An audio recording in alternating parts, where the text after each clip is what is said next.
Sabe aquele nome que todo mundo já ouviu falar, mesmo sem saber todos os detalhes? Monte Sinai. Hoje a gente vai mergulhar fundo para entender por que essa montanha é tão, mas tão crucial na Bíblia. Pois é, essa é a grande questão, né? Porque se a gente parar para pensar, é um pouco estranho. Como é que um pico rochoso, num lugar descrito como desolado, virou um dos locais mais sagrados do mundo? A resposta não está na geografia, e sim no que aconteceu por lá. E o mais impressionante é que essa importância atravessa fronteiras de fé. Para o judaísmo, é o berço da nação, onde a aliança com Deus foi selada e a Torá, a lei, foi recebida. O cristianismo, claro, herda dessa tradição e venera o lugar onde os 10 mandamentos foram entregues. E no islamismo, o Jabal Musa, ou a Montanha de Moisés, também é um lugar honrado, de revelação divina. Ou seja, 3 das maiores religiões do mundo, de alguma forma conectadas por uma única montanha. Para a gente entender o peso do Sinai, a gente precisa voltar para o evento que definiu aquele lugar para sempre. Não foi só um acontecimento histórico, não. Foi um verdadeiro encontro que pegou um espaço comum e o transformou em algo totalmente sagrado.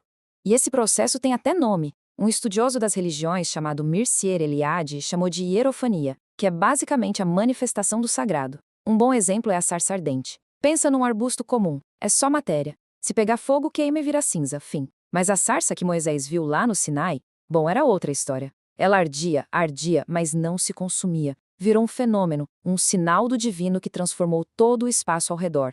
A partir dali, aquela montanha nunca mais seria só uma montanha. E essa transformação está no centro de toda a jornada de Moisés. Olha só. Primeiro, ele está lá como um simples pastor em Midian e é levado ao monte de Deus. É lá que ele vê a sarça ardente e recebe sua missão.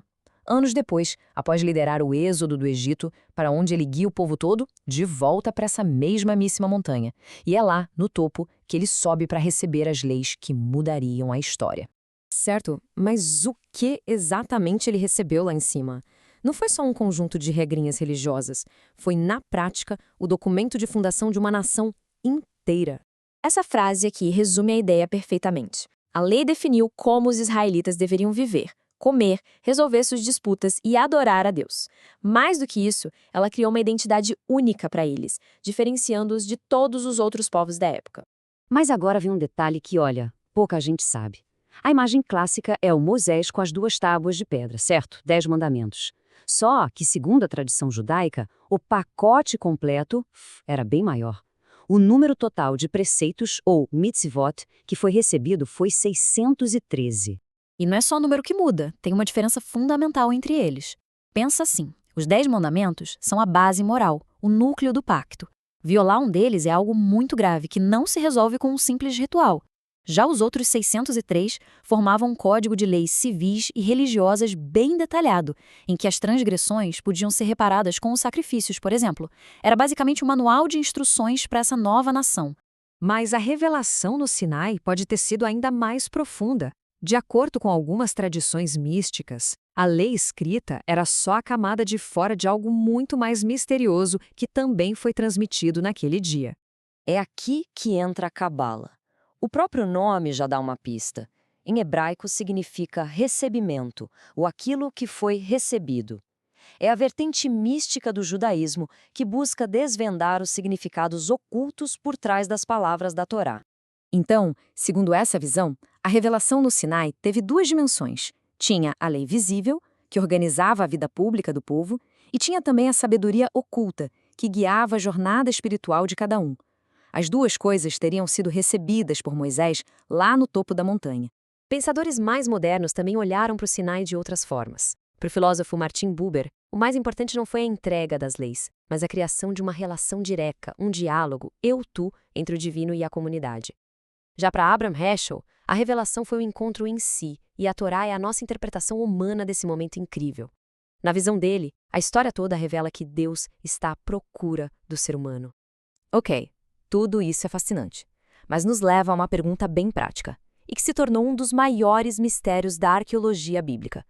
Se o Monte Sinai é tão importante, onde exatamente ele fica? A resposta, surpreendentemente, não é nada simples. O desafio é gigante. Os textos bíblicos dão pistas, falam que era perto da terra de Midian, descrevem um pouco da jornada, mas não dão o endereço, não tem um X no mapa. E isso, claro, abriu as portas para um debate que já dura séculos. Hoje em dia, existem pelo menos 3 candidatos principais na disputa. O mais tradicional é o Jabal Musa, no Egito, um local apoiado por mais de 1.500 anos de tradição cristã. Outro candidato forte é o Har Karkon, em Israel, que tem milhares de gravuras em rocha e parece ter sido um antigo centro de peregrinação. E mais recentemente ganhou força o Jabal al-Lawzi, na Arábia Saudita, que se encaixa bem na descrição de estar na antiga terra de Midian, onde Moisés era pastor. A verdade é que não existe prova definitiva para nenhum deles. No total, mais de 12 lugares já foram sugeridos ao longo do tempo e a arqueologia ainda não conseguiu bater o martelo. O Sinai no mapa continua sendo um verdadeiro enigma. E toda essa busca pelo local nos leva a uma conclusão muito importante. Talvez focar em encontrar um ponto exato no mapa nos desvie do que realmente importa sobre o Sinai. No fim das contas, a força do Sinai não está nas suas coordenadas geográficas, mas no seu significado profundo. O ponto central é que naquele lugar aconteceu um evento que mudou tudo. Uma aliança foi firmada, uma lei foi entregue. E o impacto dessa mensagem continua o mesmo, não importa se a montanha fica no Egito, em Israel ou na Arábia Saudita. E é com essa questão que a gente termina. A busca arqueológica é fascinante, sem dúvida. Mas talvez o verdadeiro Monte Sinai seja menos um destino no mapa e mais um evento transformador. Uma ideia que continua ecoando forte no coração da fé de bilhões de pessoas até hoje.